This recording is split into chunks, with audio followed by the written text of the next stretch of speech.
Salam Pancasila. Salam ulama Nusantara. Hengkang Mbak Alawi. Begini pemirsa, ini saya mau menjawab dari apa yang disampaikan oleh Dan Kendro. Bagi sahabat Ansor ataupun Banser, kita harus memahami grand plan-nya mereka. Mereka ini punya rencana besar, ada grand plan-nya. Kenapa saya sampaikan? Yang paling fundamental jati diri bangsa ini adalah ideologi sama kebudayaan. Ingat, rencana besar mereka, kenapa kita samaratakan? Karena mereka satu klan. Dan di sini kita tidak membahas masalah nasab, urusan nasab terserah, tapi dari doktrin-doktrin mereka, kemudian kita membaca grand plan-nya mereka. Maka kemarin kenapa saya sampaikan ada pergerakan yang secara masif di belakang layar Robito Alawiyah, yaitu organisasi ABI, Ahlul Bait Indonesia. Saya itu lihat dari organisasi ABI itu, mereka itu berani menyandingkan merah putih, ya, bendera merah putih sebelah kanan, di kirinya merah putih tapi di tengahnya ada logonya. Itu sebenarnya kalau secara undang-undang sudah nggak boleh. Kenapa pemerintah diam? Ini masif loh. Ini grand plan.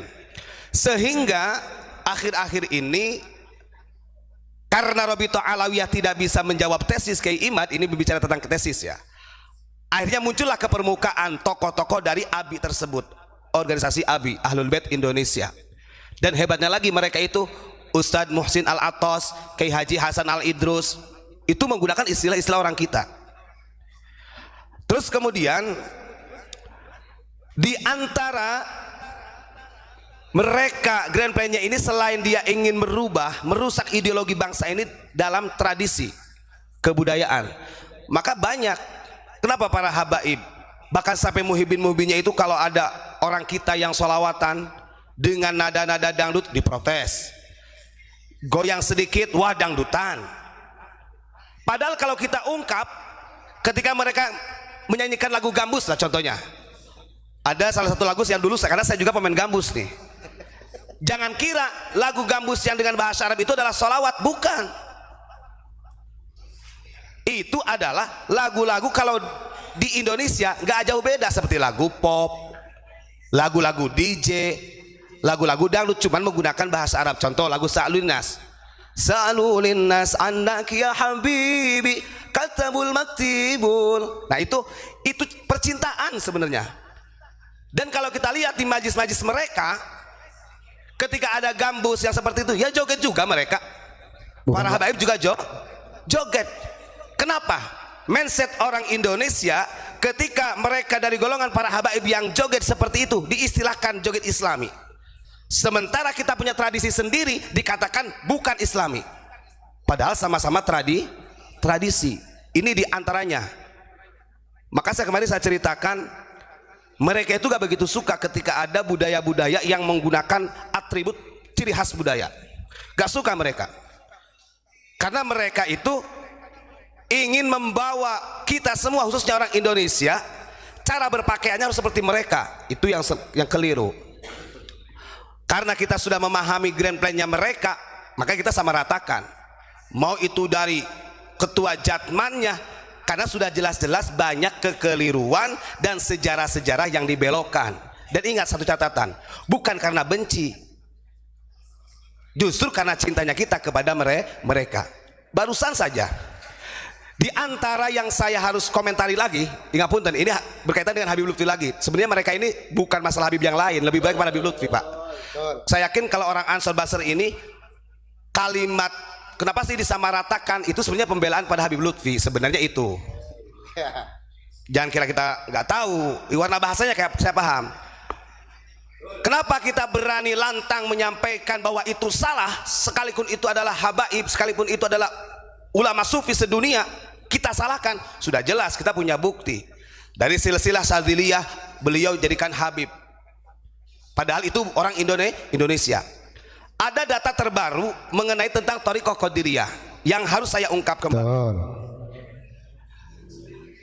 Jadi ada sanad Thariqah Qadiriyah wa Naqsabandiyah yang katanya Habib Lutfi ini kan dari 45 thariqah mutabaroh ini beliau pegang 22 thariqah. Wow. Di antaranya itu adalah selain Sadiliyah ada thariqah Qadiriyah wa Naqsabandiyah. Saya pahami dalam silsilahnya, sanad mata rantainya, karena jangan sampai keliru. Apalagi berhubungan dengan TQN. Nah,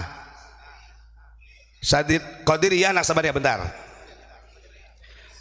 Di dalam catatan ini Habib Lutfi mengatakan mengambil sanad thariqahnya dari Al-Alim Al-Alamah. Beliau adalah As-Sayyid Al-Habib Imam Ali bin Umar bin Idrus bin Zain bin Qutbi Al-Ghaus, dari Al-Habib Alawi Bafaqih, dari Ba'alawi negara Bali, dari Sayyid Ali bin Umar, dari Al-Alim Al-Alamah Auhad Al-Kabir, dari ulama Sayyidi Syekh Ahmad Khalil bin Abdul Latif Bangkalan. Nah, di dalam TQN kita tahu yang masyhur yang diangkat sebagai khalifah oleh Syekh Ahmad Khatib Sambas itu ada 3. Syekh Abdul Karim Banten, kemudian Syekh Tolha Cirebon, Syekh Ahmad Hasbullah Madura. Ini yang punya estafet untuk menyebarkan. Syekhona Khalil ketika beliau di Makkahul Mukarramah, beliau berbaiat kepada Syekh Ahmad Khatib Sambas, tapi beliau tidak membaiat. Awas, itu catatan. Syekhona Khalil tidak membaiat dan tidak menyebarkan TQN karena beliau lebih fokus di bidang kitab. Kenapa? Di sini kok bisa-bisanya Habib Lutfi mengambil sanad TQN dari Habib A, B, C, D sampai kepada Syekhona Khalil. Sementara dalam catatan TQN Syekhona Khalil beliau adalah mursyid TQN dari Syekh Khatib Sambas, tapi beliau tidak menyebarkan. Ingat, nah ini sebenarnya kekeliruan sejarah yang harus kita luruskan. Jangan sampai nanti yang menjadi khalifah dari 3 ulama ini yang sudah menjadi sumbu daripada TQN ini nanti terhilangkan. Dan ini rencana besar, Pak. Maka saya katakan grand plan mereka itu adalah rencana besarnya dari kaum Ba'alawi. Ya monggo kalau mau ada yang menanggapi silahkan. Andai kata ada bukti akurat bisa datangi langsung kepada keluarga Syekhona Khalil. Karena Syekhona Khalil ini tidak membaiat, tidak menyebarkan. Walaupun beliau berbaiat langsung dari Syekh Khatib Sambas, tetap TQN yang menyebar di Nusantara ini melalui 3 ulama. Contoh, Syekh Ismail bin Abdurrahim Katibnya, beliau juga mursyid. Beliau juga mursyid TQN, tapi tidak menjadi penerus estafet yang 3 seperti Syekh Abdul Karim, Syekh Tolha sama Syekh Ahmad Hasbullah Madura.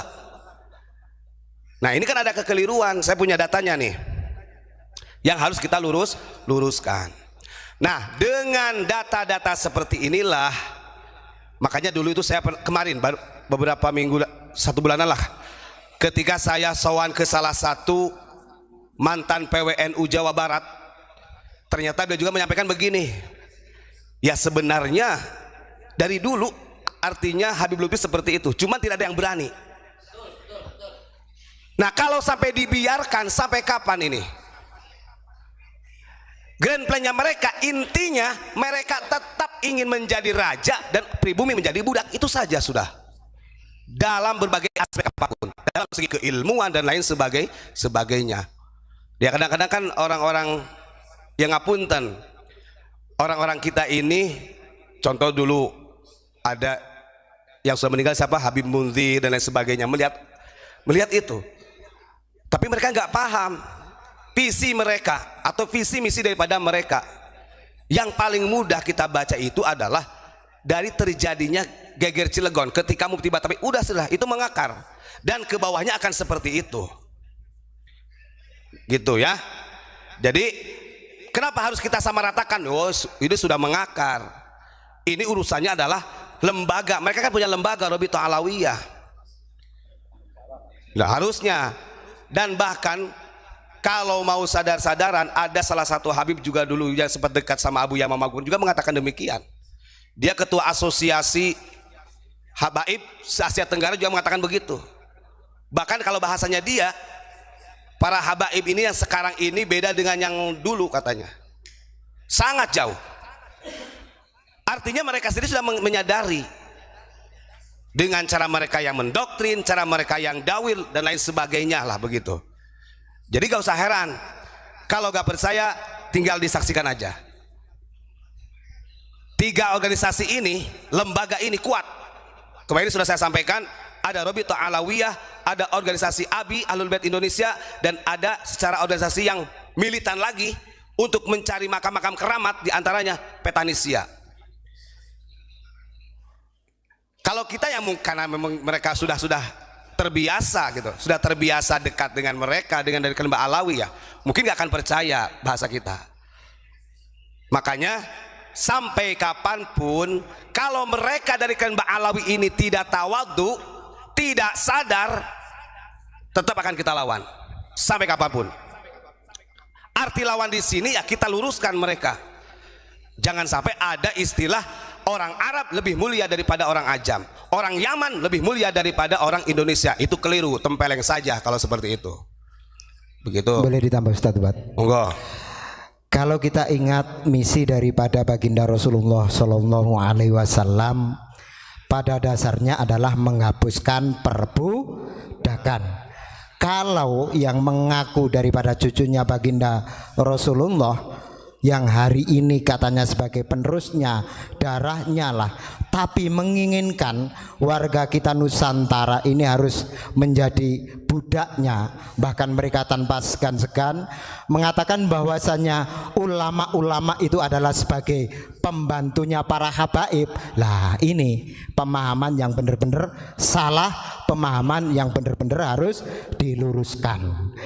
Sedangkan kalau mereka mengaku dari Yaman, sampai hari ini belum ada referensi yang dikeluarkan dari Yaman tentang Rabithah. Artinya terputusnya Rabithah itu di mufti Yaman. Ini artinya apa? Lah udah tahu salah kok masih mentengkelek, kalau orang Jawa bilang gitu. Kudune seharusnya kalau orang salah ya mohon maaf, bukan egonya, bukan sok keturunan Nabi. Selama belum bisa menjelaskan itu, mereka pasti menjawabnya bukan secara narasi ilmiah, tapi selalu dengan narasi-narasi yang sebenarnya bikin kita ketawa. Kenapa bikin kita ketawa? Contoh, rukun iman ditambahi 1. Orang-orang yang nggak percaya terhadap Ahlul Bait, berapa kali disampaikan oleh Ustadz Ubat, Ahlul Bait yang sesungguhnya siapa? Dan dari Ahlul Bait sendiri tidak pernah memproklamirkan bahwasannya yang percaya kepada saya dapat jaminan surga. Itu nggak ada fatwa dari Ahlul Bait sendiri di zaman Rasulullah yang sudah mendapat jaminan surga. Hari ini yang di Nusantara bahkan model yang dibangun sangat-sangat menyesatkan. Enggak apa-apa kalian rusak, enggak apa-apa kalian maksiat, selama kalian mencintai para habaib, kalian dijamin surga. Ini dasar dari mana? Ini ngambil referensi dari mana? Al-Qur'annya mana? Hadisnya mana? Yang menjelaskan mencintai Habib itu mendapat jaminan surga. Yang setahu saya lebih baik cintailah kedua orang tuamu, doakan kepada orang tuamu, jaminan surga. Kenapa? Karena surga berada di telapak kaki ibumu, bukan kakinya Habib. Itu yang lebih jelas. Itu aja Ustadz Ubat. Nah itu ya, tambahin sama Imron. Jadi banyak kekeliruan yang kita bahas beberapa kali. Kita bahas contoh seperti NU berdiri itu berdasarkan izin restu dari Habib. Nah itu yang harus kita pahami. Jangan sampai ulama-ulama kita ini ditenggelamkan dengan mereka. Ini yang terbaru, yang terupdate. Saya punya data ini. Sekarang ini kan Rabithah Alawiyah ini dalam hal nasab, dia menghadirkan pakar nasab sedunia dari Iran, namanya itu Sayyid Rojai apalah gak tahu. Ini kan sudah aneh, dia mendukung daripada Yaman, sementara dari Naqobah Irak, saya punya catatan, ada yang ngirim kemarin catatan dari Naqobah Irak, dia membatalkan. Iran dengan Irak aja sudah berbeda.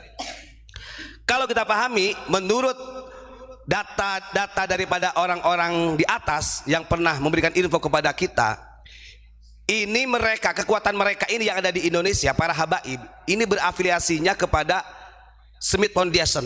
Foundation itu ada di Amerika Pak.